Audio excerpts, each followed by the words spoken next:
Olá, boa noite, tudo bem? Aqui é a professora Sandra Turque. É um prazer estar atendendo aí a esse pedido da Sampol para estar conversando com vocês. E a ideia é a gente discutir aqui, vai ser um grande bate-papo, para a gente discutir um pouco sobre como o digital entrou na vida mais ainda, né, das pessoas e das empresas nessa pandemia, nesse momento aí de confinamento em que todos estamos, tá? Só para esclarecer um pouquinho aí do meu histórico, eu atuo ligada ao mundo digital por mais aí de 20 anos, então criei um dos primeiros e-commerces no Brasil, em 1997, e desde então eu tenho uma ligação muito forte com o mundo digital, e tanto eu como outros parceiros aí desde essa época, a gente vem já anunciando todas as mudanças e tudo que já vem acontecendo, todas as transformações aí trazidas pela internet, né? Que antes a gente nem chamava de digital, e tudo que tem impactado, né? A mudança que tem trazido aí para a vida das pessoas, para o comportamento dos consumidores e para a atividade das empresas. E aí, nesse momento em que a gente foi empurrado, né, literalmente, para essa crise, a gente está podendo perceber que o digital acabou sendo uma alternativa para muitos setores, para muitas que estão podendo hoje os produtos só graças ao digital, ou então continuar suas operações graças ao digital. Então a gente realmente pode dizer que a internet tem realmente trazido a solução para esse momento que a gente está vivendo, né? E quais os setores, né, que a gente percebe assim uma maior mudança com justamente dentro desse momento da pandemia? Um dos primeiros setores, justamente, é o setor aí de educação, que foi empurrado literalmente para se digitalizar. Então, muitas escolas que não tinham o hábito, não tinham ainda desenvolvido algum tipo de metodologia, diferentemente da Sampol, que já vinha trabalhando fortemente com essa questão aí de ensino à distância e de ensino híbrido, né, como a gente costuma dizer, muitas escolas foram arremessadas diretamente para esse universo digital, principalmente escolas aí de ensino fundamental e ensino médio, e que repentinamente tiveram que repensar o seu modus operandi para poder atender e continuar atendendo as famílias, né, e as crianças e adolescentes.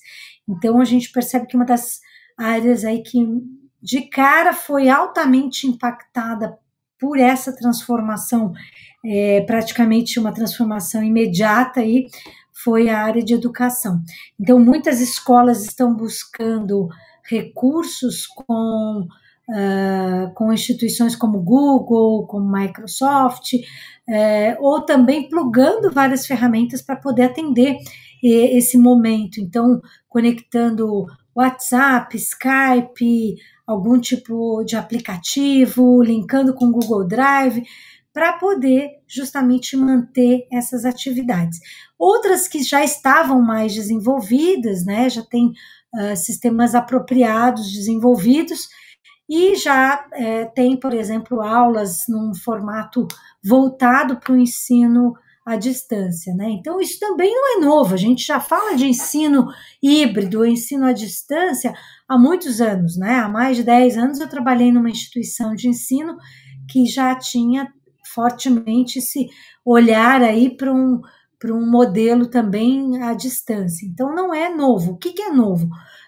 O novo é a emergência, justamente de muitas empresas, ou nesse caso escolas, que não estavam preparadas, passarem a ter que utilizar. Deixa eu ver, porque talvez já tenha uma pergunta aqui entrando. O André Bolos perguntou aqui para a gente.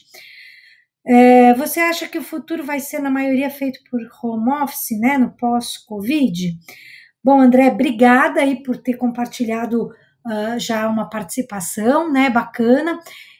A gente está falando justamente disso, né, de como o digital está trazendo essa transformação, e com certeza a gente vai viver um momento também de repensar o trabalho, de repensar as formas de trabalho. Então, como eu estava dizendo antes, além do mercado de educação, por exemplo, a gente tem vários outros que estão se transformando. Com essa questão do home office tendo invadido aí várias empresas, também empurrado várias empresas aí para atuarem de forma remota, né?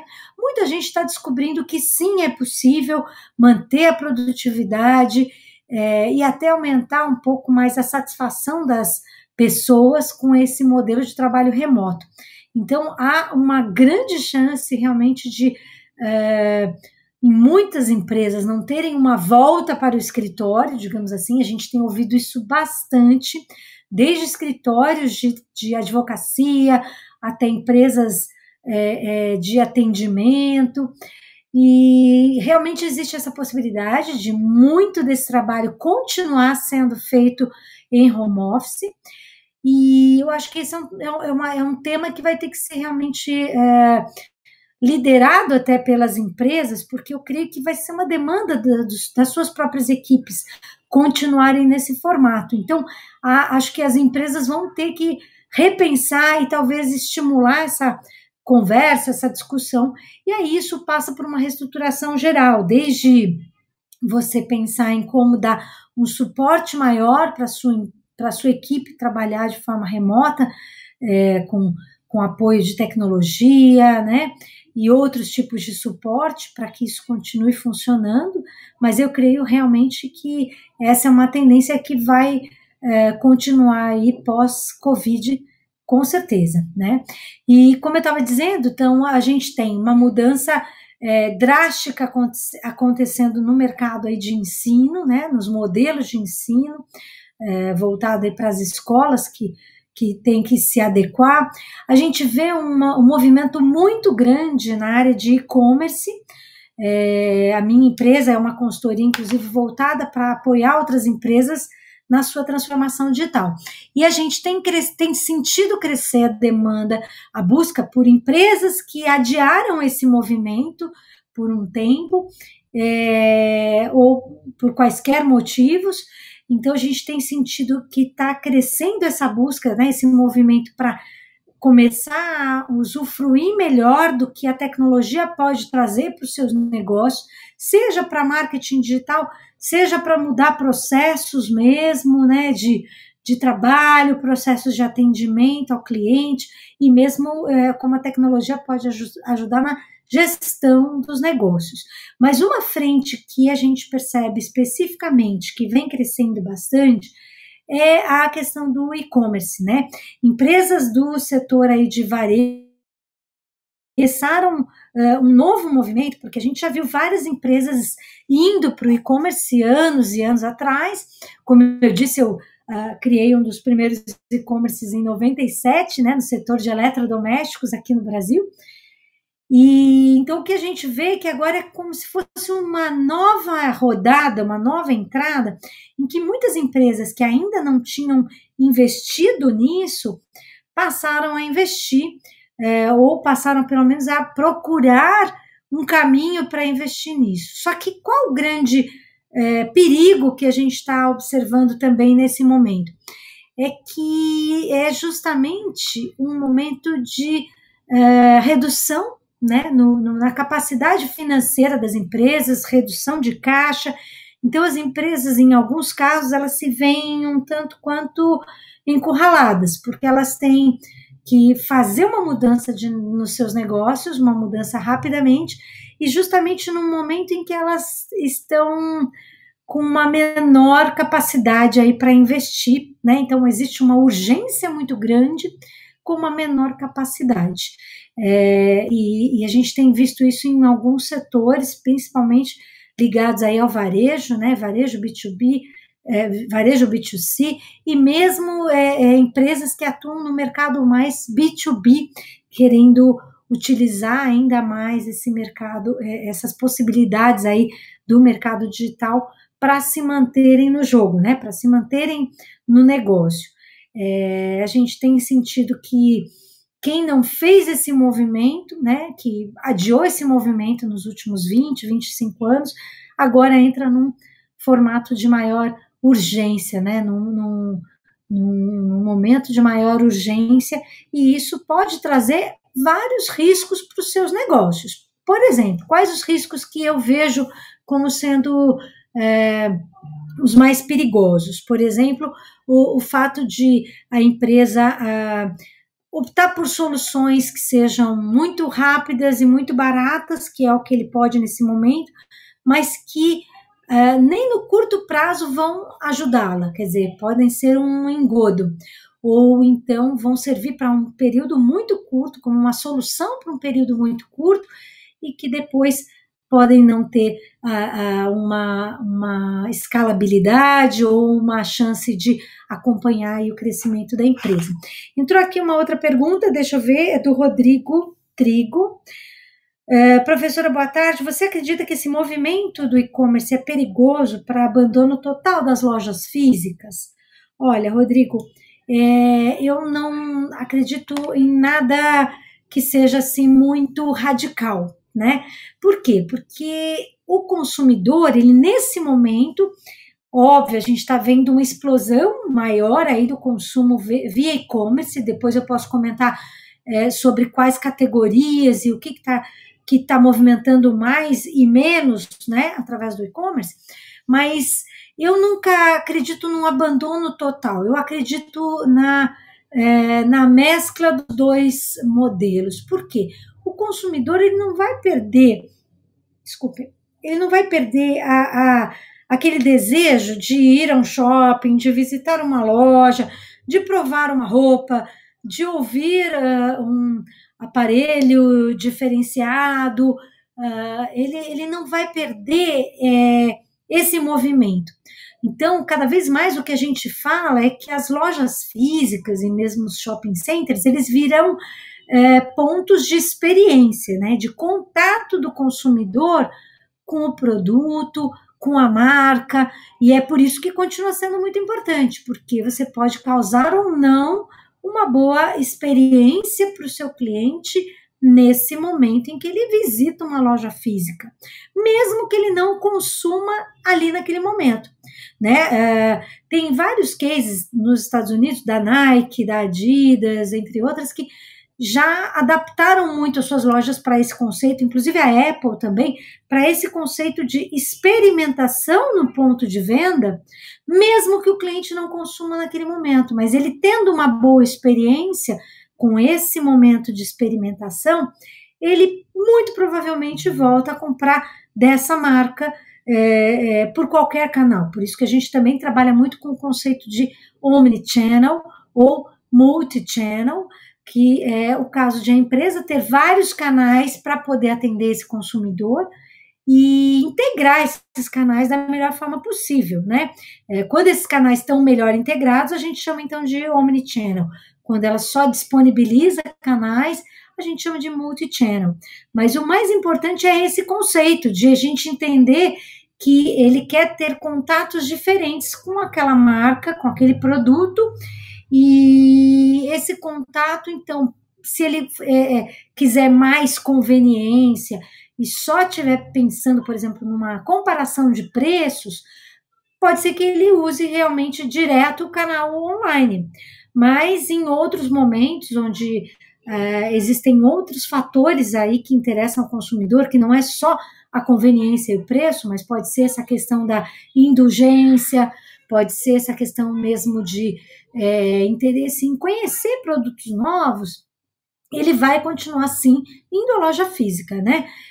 Por isso que as empresas têm que pensar em trabalhar os vários canais de atendimento, porque mesmo a empresa que trabalha muito bem no ponto de venda físico, e não trabalha no online, ela está deixando de atender, às vezes, o seu atual cliente. Não é nem que ela está deixando de atender um futuro cliente, ela está deixando de atender o seu atual cliente, porque eu falo que o cliente, ele não vem com carimbo de cliente online ou cliente offline, né? Eu sou cliente só de loja física. O cliente, ele é às vezes o mesmo, só que ele tem momentos diferentes, motivações diferentes, interesses diferentes. Então, nesse momento que a gente está vivendo da pandemia, realmente houve um boom, aí um crescimento nas compras online, até por conta da questão de isolamento. Então, que itens, que categorias que cresceram em termos de busca, né, para compra online. Então, cresceu basicamente a área de bem-estar, né, de saúde, de bem-estar e cuidados pessoais, cresceu a busca, obviamente, por alimentos, né? E só que isso era o esperado, mas cresceram outros produtos, né? Outras linhas que surpreenderam bastante. Por exemplo, máquinas de costura. Por quê? Porque as pessoas estão tendo que fazer coisas agora em casa, resolver seus probleminhas, reformas de peças de roupas em casa. Cresceu a venda de preservativos, cresceu a venda de produtos para barba, né, barbear, cresceu bastante a venda e a procura por produtos para fitness, né, para as pessoas malharem, treinarem nas suas casas, e entre outras categorias que a gente viu um movimento interessante, e alguns movimentos interessantes também por perfis, né? Por exemplo, para as pessoas acima de 50 anos, cresceu a venda de produtos nessa linha de bem-estar e cuidados pessoais. Para os homens, no mercado voltado para os homens, cresceu a venda de bebida alcoólica, né? Para os mais jovens, cresceu a venda e cresceu a busca por cursos online. Então, a gente vê que há uma variação. E esses são dados de várias fontes. Depois, se vocês tiverem interesse, eu mando para vocês um artigo que eu fiz até uma coleta, eu acho que eu publiquei aqui no LinkedIn, com várias fontes diferentes que falam sobre esse diferente consumo em várias categorias, esse aumento do e-commerce aí em diferentes categorias. Por outro lado, que setores que a gente observa que estão sofrendo mais? Um dos principais setores que a gente percebe que está sofrendo mais é o setor de vestuário, né, de moda, porque a moda ela sempre teve ligada a um consumo de afirmação, como diz o meu amigo Romeu Buzarello, consumo de afirmação, um consumo mais voltado para a sua exposição, né? Então, artigos de luxo, moda, vestuário, são itens que as pessoas, por estarem fechadas nas suas casas, elas não estão se expondo, então a gente percebeu claramente uma grande queda. Por isso a gente observa também várias promoções acontecendo ligadas a esse setor, né? Lojas que estão vendendo produtos com 50%, com 70% aí de desconto, através dos seus e-commerces, principalmente de moda, de acessórios, né? Outro setor que já vinha sofrendo com uma mudança no comportamento do consumidor e agora está sofrendo ainda mais os impactos do Covid é o setor automobilístico, né? Que envolve uma cadeia aí, gigantesca de produção, mas a gente já vê várias empresas reduzindo, né, a capacidade produtiva para segurar, inclusive, porque é um dos principais aí em termos de redução no volume de compra dos consumidores, né? E então a gente percebe que tem coisas que já vinham acontecendo em termos de sinalização, de mudanças do comportamento, e que com o Covid isso vai se exacerbando, como essa questão do home office, que o André questionou a gente aqui. Isso já era uma tendência que a gente observava de um desejo por parte, por exemplo, dos millennials, e que agora com o Covid virou também uma emergência, né? Assim como a redução no consumo de alguns tipos de produtos, né? A mudança nesse comportamento, principalmente que a gente vem observando desde os millennials, agora ela vai ficando ainda mais exacerbada. Por exemplo, a, a, a reutilização de reciclagem, o reuso, essa preocupação com o planeta como um todo já vinha acontecendo, já vinha crescendo, mas a gente percebe que com o Covid essa discussão está aflorando ainda mais, as pessoas estão se mostrando ainda mais preocupadas, né, com o planeta, então a redução de consumo de alguns produtos ela já aconteceu e deve permanecer, né? Na nossa análise, ela deve permanecer por um tempo, porque não é só uma questão de reativar os negócios, como muita gente pensa, vamos voltar, vamos todo mundo para o shopping. Muito provavelmente, essa redução do consumo de algumas categorias deve permanecer, porque assim como a mudança para o home office, né, a gente percebe que é uma tendência que deve permanecer. Por quê? Porque houve uma mudança no olhar das pessoas, dos valores das pessoas, né, ao longo dessas 8, 9 semanas, que é só falando de Brasil, né, a gente percebe que isso é uma mudança interior mesmo, uma mudança de valores. Então, muito provavelmente, esse impacto vai continuar.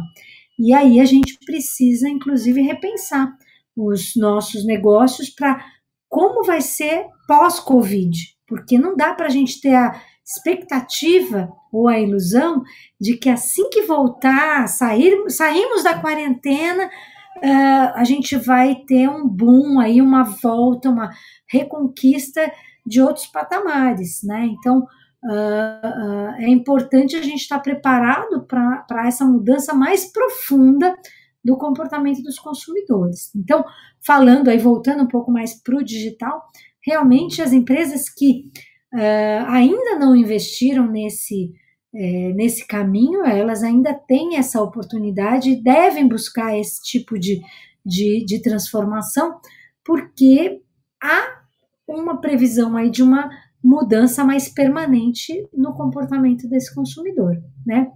Não acreditamos realmente que as pessoas vão voltar ao modelo que existia antes, né? Essa é a nossa percepção, tá? A gente está aguardando vocês mandarem mais perguntinhas para cá. Se vocês tiverem interesse, fiquem à vontade, podem interagir com a gente, mandarem mais perguntas, tá? A gente vai manter a nossa live, ela vai ter mais uns 20 minutos ainda. Peraí que entrou aqui mais uma perguntinha para a gente, né? Sobre uma pergunta aqui do Emanuel sobre quais os pontos que eu vejo como positivos, né? E quais as oportunidades que a gente tem trazidas aí por esse movimento, né? Do próprio Covid e tudo mais.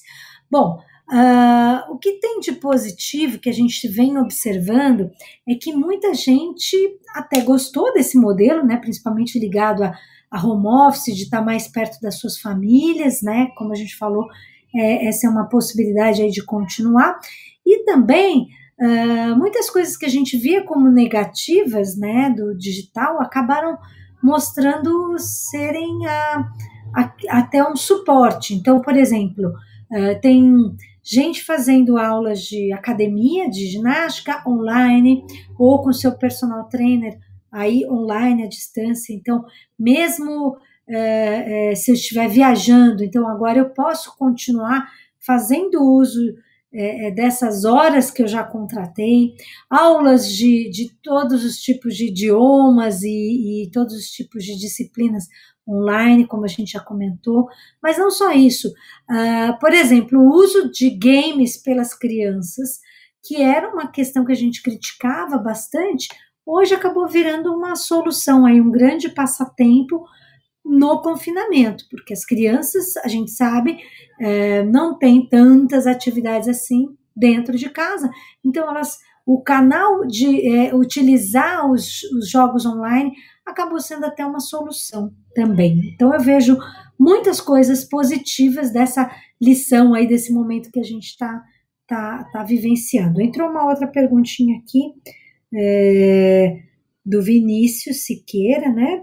Se eu acho que os comportamentos de consumidores vão mudar assim bruscamente. Eu acho que nem é tão bruscamente, né, Vinícius? Porque, na verdade, essa mudança que a gente vem observando aí nos últimos 3, 4 meses, ela já é suficiente, né, para impactar os nossos hábitos. Porque a gente sabe que determinados hábitos a gente adquire com a repetição aí daquilo em poucos dias. Então, imagine 2, 3 meses aí de mudança trazida pelo confinamento, já bastante impactante em termos de mudança de hábito e mudança de comportamento. Eu acredito que alguns desses movimentos, sim, vão permanecer. Como eu disse antes, eu acho que vai, sim, ter um impacto aí, uma mudança no consumo, né, e nos formatos de trabalho, que é uma sequência do que a gente já observava antes. Então, não só de home office, mas formatos mesmo de contratos, de modelos de trabalho, a gente já observava isso, e agora a tendência é aumentar, até porque a gente vai ver um aumento no desemprego aí com relação a empregos formais, então é natural que surjam novos modelos de trabalho, novos formatos aí de contrato, tá? Entrou uma pergunta aqui do Danilo de Souza, né? Vale a pena montar um e-commerce nesse momento? Olha, Danilo, vale a pena se você, por exemplo, já tiver estudado isso, ou se você ainda vai fazer um plano para isso. Eu acho que, assim como em qualquer outro momento, vale a pena, desde que você tenha muito cuidado com a forma como isso é feito. Me preocupa muito, como eu disse agora há pouco, esse empurrão para o digital, né, que a pandemia trouxe, porque pode ocasionar essa questão de decisões inadequadas por parte dos empresários, decisões só calcadas em preço ou só calcadas em prazos, né?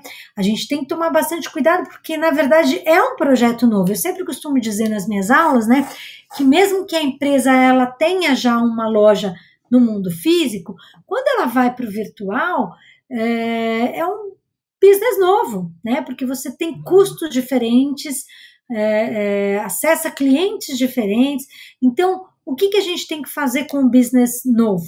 A gente tem que fazer, no mínimo, um business plan para avaliar se esse projeto, se essa ideia, ela realmente se viabiliza, né, financeiramente, em que prazo essa ideia se viabiliza.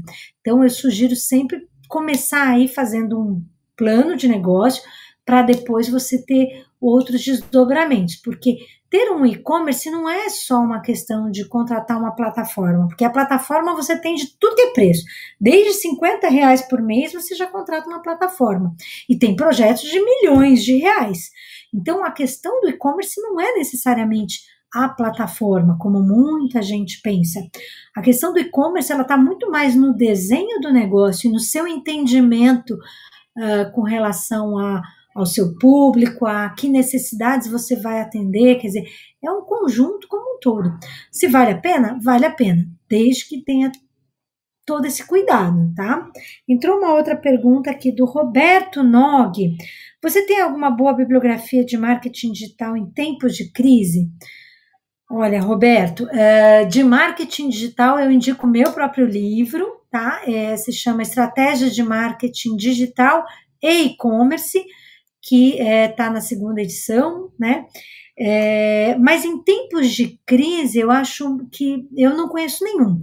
Eu acho que é bem difícil que exista, mas eu acredito que assim, se você encontrar boas bibliografias, bons autores, você consegue aplicá-los, né, em momentos de crise, porque, na verdade, se a gente for analisar aqui, principalmente a gente aqui no Brasil, né, a gente já passou por inúmeras crises, né, mesmo até antes do marketing digital existir, mesmo depois, e a gente vem adequando o uso dessas ferramentas a cada momento, né? Então, não acredito que exista algum livro especificamente de marketing digital para momentos de crise, tá? Eu desconheço se alguém conhecer, posta aí, conta pra gente, tá? Mas eu acredito que você pode encontrar ótimas soluções, tanto em bibliografia, como em cursos online, futuramente, né, de volta, aí cursos presenciais, em boas escolas, como a Sampo, para você se capacitar, né? Não é só lendo livro, a gente tem livros, a gente tem muitos artigos, inclusive também eu tenho muitos artigos que estão no meu blog, sandraturk.com.br, e no site da minha empresa, que é digitalents.com.br. Artigos super atuais, né? Eu posto aqui no LinkedIn também, sempre, para contribuir justamente com essa disseminação aí de conhecimento, porque no universo digital, qual o grande desafio? Não vou dizer que é o grande problema, tá, Roberto? É o grande desafio que a gente tem é justamente se manter atualizado, né? Então, se eu puder dar uma única recomendação, que foi a mesma recomendação que eu dei aqui na sexta-feira, no dia do profissional de marketing, dia 8 de maio, busquem se manter atualizados, porque é o grande desafio. Tudo aquilo que a gente aprendeu há 10, 15 anos, provavelmente nessa área não serve mais. A gente está tendo que reaprender o tempo inteiro. As áreas do conhecimento humano, você tem um conhecimento que fica mais perene, né? O cara do financeiro, ele vai estar, quanto mais velho, ele vai estar melhor. Ele vai conhecer ainda mais, né? A área jurídica. Mas no marketing, as mudanças que aconteceram são muito grandes e muito, muito rápidas. E podem apostar que agora, depois da pandemia, vai acelerar ainda mais. Então, busquem alternativas para se manterem atualizados. Pode ser realmente a leitura de um bom livro, de um bom autor, como participar realmente de cursos de curta, de média duração, cursos presenciais, cursos online, e ler muito, né, realmente artigos aí de fontes críveis, né, de fontes boas, para que vocês possam se embasar nas suas decisões relacionadas a marketing digital, né? Mas infelizmente não tenho uma dica aí de um livro em tempos de crise, tá bom, Roberto? Entrou uma outra perguntinha aqui da Eliana Antonopoulos, pelo nome, ela deve ser descendente aí de gregos, né? Boa noite, como vai? Sou professora de idiomas há bastante tempo e antes da pandemia já vinha trabalhando com 80% dos meus alunos sob modo online. Os outros 20% ainda tinham resistência a isso, mas agora tiveram que se adequar. Tive esse privilégio de não ter que me adaptar ao formato, mas visualizo, concordando comigo aqui, que a adaptação realmente é uma continuidade do que vinha ocorrendo aos poucos. E parabéns pela live. Muito obrigada, Eliana. É exatamente isso. Eu faço aulas online de inglês para manter meu inglês sempre vivo, né? Porque idiomas, como você bem sabe, Eliana, a gente tem que estar sempre atualizando e treinando, né? Aquilo que não é aquela língua que não é a nossa língua mãe, a gente tem que estar sempre treinando. E o meu professor, eu já fazia as minhas aulas por Skype há mais de 1 ano e meio, e realmente ele já estava fazendo essa migração para esse modelo online, até por uma opção de vida, aí ao longo dos últimos 5, 6 anos. E exatamente isso que você falou, ainda existe uma parte das pessoas que tinham uma resistência, seja por qual motivo for, e que agora migraram e se adaptaram, ou estão se adaptando. Óbvio que algumas pessoas de uma forma mais rápida, outras de uma forma um pouco mais lenta, porque cada um tem o seu processo, né, de adaptação, a sua curva aí de aprendizado, né? Mas é isso que eu falei, você depois que se adapta, você percebe que também existem inúmeras vantagens, porque se a gente for analisar, para que eu tenho que me movimentar para ter uma aula de inglês do outro lado da cidade, ou mesmo que seja a 3, 4 quadras daqui?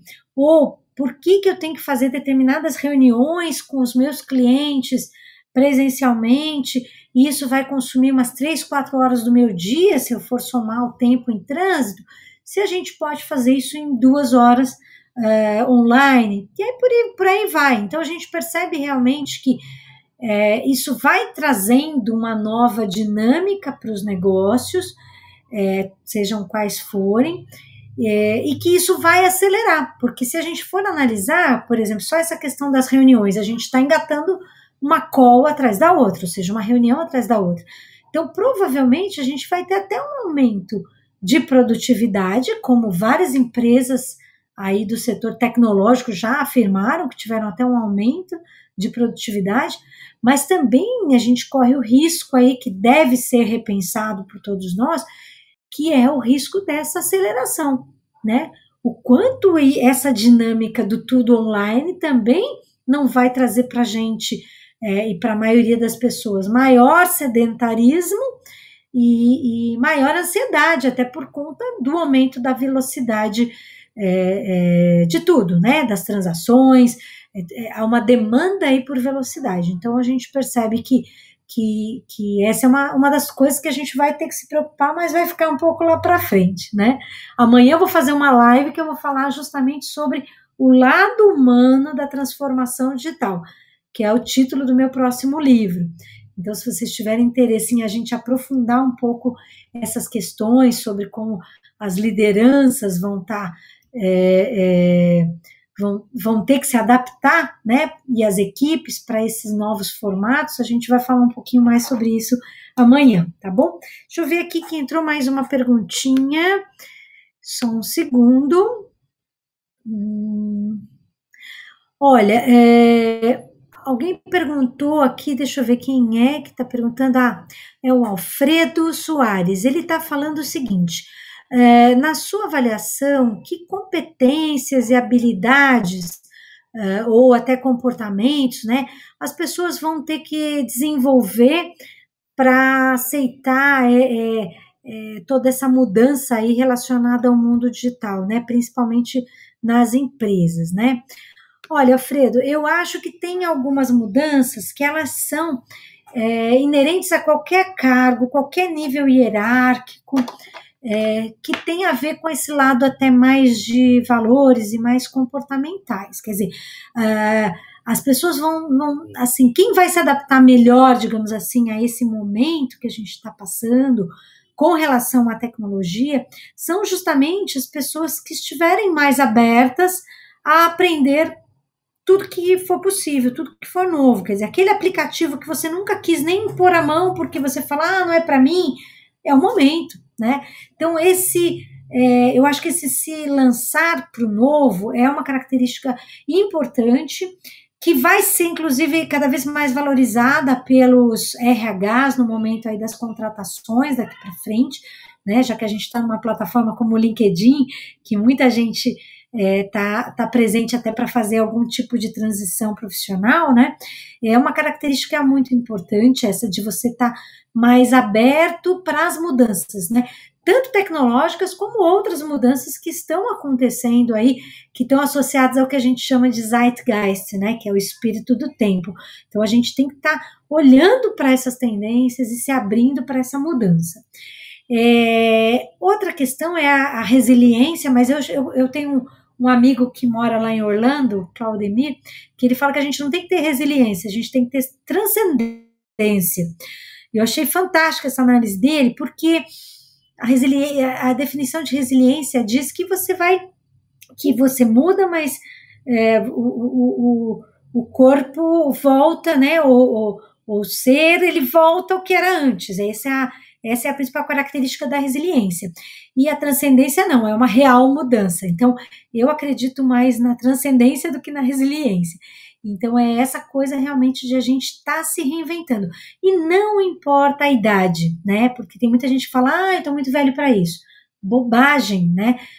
Não importa a idade. Isso é uma questão muito mais de postura e de comportamento mesmo, de estar aberto para se arriscar para aquilo que é novo. E essa é uma transformação que eu acho muito importante. Agora, em alguns outros níveis, a gente percebe que também existe uma necessidade de mudança, por exemplo, com relação a comprometimento, né, com as suas entregas, porque se a gente está trabalhando no formato remoto, tem que ter mais confiança de um lado por parte dos líderes, né, das empresas, e por outro lado também tem que ter mais compromisso, né, mais responsabilidade, mais comprometimento para que essa relação remota flua. Então eu acho que essas são algumas mudanças, assim, existem várias outras que a gente poderia falar, mas são algumas das poucas mudanças que eu acho importantes para a gente repensar nesse momento. Entrou uma outra perguntinha aqui da Camila Ferrari, eu me lembro desse nome, talvez tenha sido minha aluna, não sei. Você acredita que ainda tem algum setor que não consegue migrar para o mundo digital? Olha, Camila, eu acho que existem migrações diferentes, modelos diferentes, porque existem setores que você percebe que é muito mais fácil essa migração, por exemplo, para fazer um home office do que outros. Então, vamos pensar aí num posto de gasolina, né? O que dá para ser digital, né? Óbvio que existem coisas que podem mudar e migrar para o digital. Por outro lado, existe a venda do produto em si ali, que é difícil a gente imaginar isso migrando para o digital, né? Então, eu acho que isso tem que ser analisado muito setor a setor, né? Existe sim, existem setores que têm uma dificuldade maior e uma lentidão maior, na minha visão, a minha visão baseada nessa minha experiência de vários anos, acompanhando aí várias empresas, vários setores. Por exemplo, um setor de montagens industriais de grande porte, obviamente ele tem uma velocidade de migração aí para uma comunicação, por exemplo, mais digital, uma lentidão maior, porque ele não foi demandado para isso. Se você, por outro lado, fala de um varejo ligado à moda jovem, provavelmente ele teve um input maior aí, uma necessidade maior de já migrar para se relacionar com o seu público no digital de uma forma mais acelerada, porque é um público que já estava ali mais presente e demandando mais, né? Isso falando só da questão da comunicação, né? Então a gente realmente tem uma variação muito grande de setor para setor. E quando a gente fala de Brasil também, a gente tem que entender que a gente tem aí uma enormidade de realidades diferentes. Então também não dá para a gente falar que, mesmo a gente pegando o mesmo setor, a gente falar que a transformação é igual. Não é. A gente tem regiões do Brasil onde a transformação é muito maior. Por exemplo, a região sudeste é responsável aí por algo próximo de 60% de tudo que é vendido no e-commerce no Brasil. E as outras regiões ficam com a distribuição aí desses 40%. Então, a gente vê que há uma diferença, né, no volume de acesso, no volume de compra online, e, obviamente, uma diferença também na adesão pelas empresas a essas questões digitais, as questões tecnológicas. Então, há uma variação por setor, como você colocou, e uma variação também regional muito importante que a gente tem que observar, falando isso só de Brasil, não estamos nem falando de mundo, né? Só de Brasil, tá? Eu vou pegar aqui, entrou mais uma última pergunta, tá, gente? Porque a gente tinha aí colocado um tempo mais ou menos de meia hora, 40 minutos, né? Então eu vou responder aqui a uma última pergunta, que é da Thaís Campos, né? Que ela está colocando o seguinte: olha, tenho ouvido algumas reclamações a respeito de excesso de trabalho ocasionado pelo home office, relacionado principalmente ao fato de as pessoas ficarem o tempo todo plugadas, né? E, por outro lado, até uma questão de sentir que as empresas podem estar tendo algum tipo de abuso, né? Então, ela me pergunta se eu acredito que a gente deva pensar daqui para frente em algum tipo de código de conduta ou uma etiqueta corporativa para essa questão do trabalho em home office, né?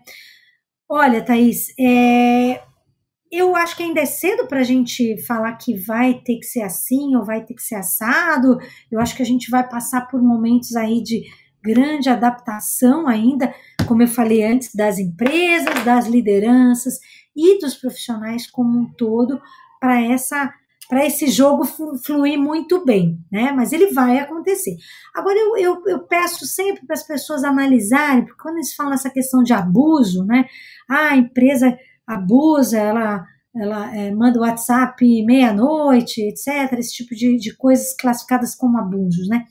Eu diria que a gente tem que tomar muito cuidado, porque empresas que têm um perfil já mais abusivo na sua cultura, né?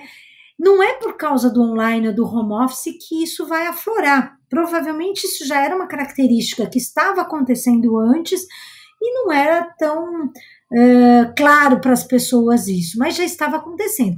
Eu costumo citar um caso de uma empresa que eu trabalhei há bastante tempo, que eu me reportava diretamente para o presidente da companhia, e na época não tinha redes sociais, não tinha WhatsApp, obviamente, e eu recebia ligações, né, por telefone na minha casa, 11h30 da noite, para comentar sobre uma propaganda que passou na TV do nosso concorrente. Então, eu acho que esse modelo, isso existe desde sempre, e eu acho que é uma coisa que a gente tem que tomar muito cuidado também para não permitir que isso evolua e permitir que isso aconteça, né? Mas o abuso, ele não necessariamente ele tem a ver com esse momento do home office.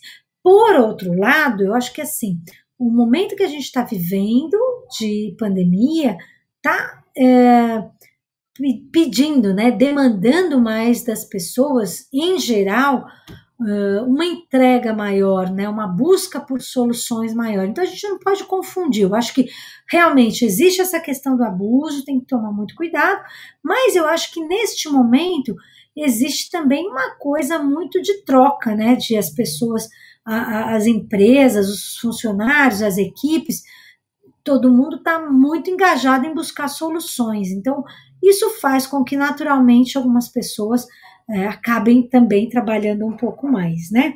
Então, aqui uma última pergunta da Márcia Marcondes, então eu vou responder a Márcia e aí a gente vai encerrar, tá bom, gente? Para não ficar muito cansativo aí para quem está nos assistindo.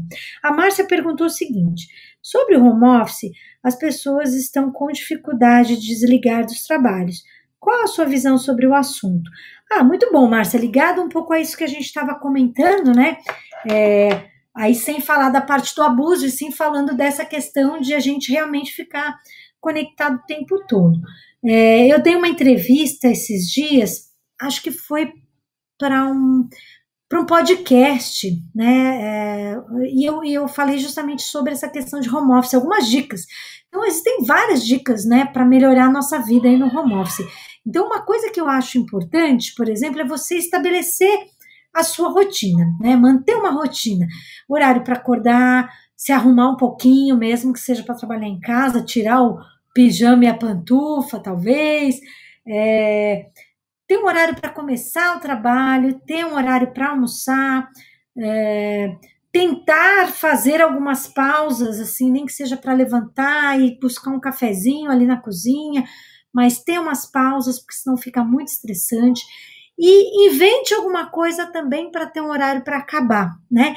Eu, por exemplo, vou aqui confessar para vocês, a minha mãe mora comigo, meu filho, que é pequeno, e minha mãe, e a gente estabeleceu uma rotina. Então, a gente joga baralho todas as noites, como uma forma, inclusive, de eu distraí-la, porque ela já tem quase 80 anos, mas é muito bem de cuca. E então, é uma forma de eu distraí-la, é uma forma de a gente bater um papo e é uma forma de eu me desligar, porque se deixar, realmente a gente fica conectado o dia inteiro. Então, invente a sua rotina nova na pandemia, seja, olha, eu vou interromper às 7 da noite para malhar, eu vou fazer alguma coisa que me traga um relaxamento, eu vou ler um livro, mas é muito importante estabelecer uma rotina mesmo trabalhando em casa, tá, Márcia? Porque senão há um risco até de a gente ficar muito exaurido, né? Essa é uma preocupação que a gente tem, e aí eu devo discutir um pouco mais sobre isso na live de amanhã, que eu depois posso divulgar para vocês, tá bom? Márcia, obrigada, Camila, todo mundo que interagiu com a gente, Vinícius, foi um prazer enorme aqui. Fico à disposição de vocês, caso vocês queiram interagir um pouco mais aí pelo LinkedIn. Eu costumo responder a todo mundo que me procura, eu só não garanto mais resposta em 24 horas, porque a gente realmente, como a Márcia disse, a gente está trabalhando muito e é difícil a gente atender rapidamente em todos os canais de acesso. Mas eu fico à disposição de vocês para esclarecer algum ponto, alguma dúvida, tá bom? E agradeço mais uma vez ao pessoal da Sampo pelo convite, foi uma honra grande estar aqui com todos vocês, tá bom? Tchau, tchau, gente. Obrigada.